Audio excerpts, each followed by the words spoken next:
संविधान निर्माता डॉक्टर भीमराव अंबेडकर की जयंती के उपलक्ष्य पर आज बिहार में सियासी भूचाल छाया रहा।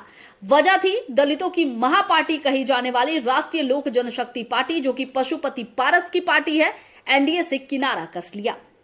हालांकि यह अनुमान लोकसभा चुनाव के दरमियान ही लगाया जा रहा था, जब पशुपति पारस की पार्टी की जगह चिराग पासवान की पार्टी को बीजेपी ने तवज्जो दी।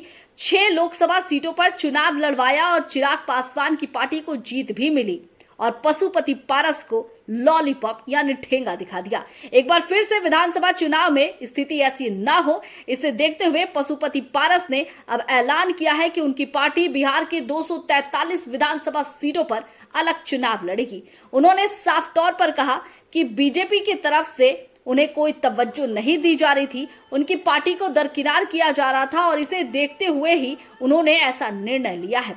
हालांकि उन्होंने साफ तौर पर तो नहीं कहा, लेकिन इनडायरेक्टली कहा कि अगर कोई भी पार्टी उन्हें सम्मान देती है तो उस तरफ जा सकते हैं, यानी महागठबंधन में जा सकते हैं।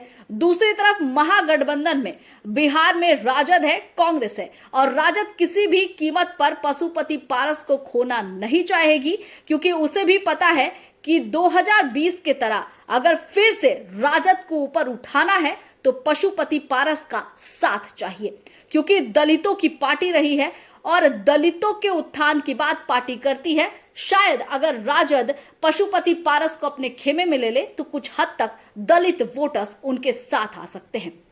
हालांकि अगर पशुपति पारस के फिलहाल राजनीतिक करियर की बात करें तो उनकी पार्टी कुछ खास कमाल नहीं कर रही है। तो क्या बिहार विधानसभा चुनाव में 243 सीटों पर जो उन्होंने अकेले चुनाव लड़ने का ऐलान किया है, या फिर हम ये माने कि अगर वो गठबंधन के साथ भी लड़ते हैं तो क्या गठबंधन को फायदा मिलेगा, या पशुपति पारस एक बार फिर से अपनी राजनीतिक इमेज को चमकाने में कामयाब होंगे? जीतन राम मांझी ने तो साफ तौर पर कहा है कि वो एनडीए के साथ रहे या नहीं रहे, इससे किसी को भी कोई फर्क नहीं पड़ता है। और ये तस्वीर भी अगर पिछले विधानसभा चुनाव में देखें, पिछले लोकसभा चुनाव में देखें तो ऐसी ही नजर आई है। दूसरी तरफ बिहार में कई ऐसी पार्टी है और अब तो पीके की पार्टी जनसुराज भी चुनावी मैदान में है। लेकिन अगर जनसुराज की लोकसभा चुनाव की बात करें तो पार्टी ने कुछ खास कमाल नहीं दिखाया।